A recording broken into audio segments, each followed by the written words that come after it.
gị nwanyị n'ọnụ olu n'ụbọchị taa ṅaa ntị maka ọkwa a dị oke mkpa. Anyị na-ewetara n'ime ọkwa a na 30th of May ga-awụ sit at home. Ahịa agaghị adị, skuul agaghị adị, bankị agaghị arụ ọrụ, moto agaghị agba n'ụzọ, agaghị enwe shọpụ ndị ga-emepe na street. Na 30th of May ga-awụ total lockdown. Ọ bụ ụbọchị anyị ga-eje echete ndị gara ọgụ na 1967 to 1970 ruokwa n'ụbọchị taa.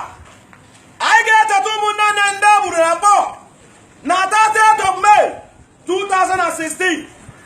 Anyị ga-echeta ndị e gburu na 9th of February 2016.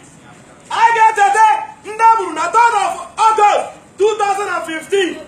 Anyị ga-echeta ndị e gburu na mkpọ na Hebridge. Anyị ga-echetakwa ndị e gburu na Eke Mkpọ. N'ụbọchị a ka Maazị Nnamdi Kanu Ọhamadike ọnwa gburugburu ọnụ na-ekwuru ndị Biafra ji mebie si na 30th of May ga-awụ sit at home. Ọ bụrụ na ịhụ gị n'ụzọ ụbọchị a ihe ị hụrụ gịnị iwere. Ọ bụrụ na ịhụ gị n'ụzọ anyị na-asị ka mmụọ niile ndị gara anyị ọgụ ka anyị onwe anyị nwee ike dị ndụ ka ha megide gị dịka ị na-emepe shọpụ gị n'aha Chukwu Okike abịa ma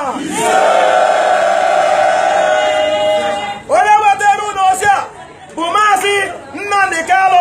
Onye mere ka ime n'ụbọchị taa bụ Port Harcourt Road Zone. Onye na-anụ ọrụ ya bụ Maazị Okwekwe Biafra ọnụ kara ibe ya o.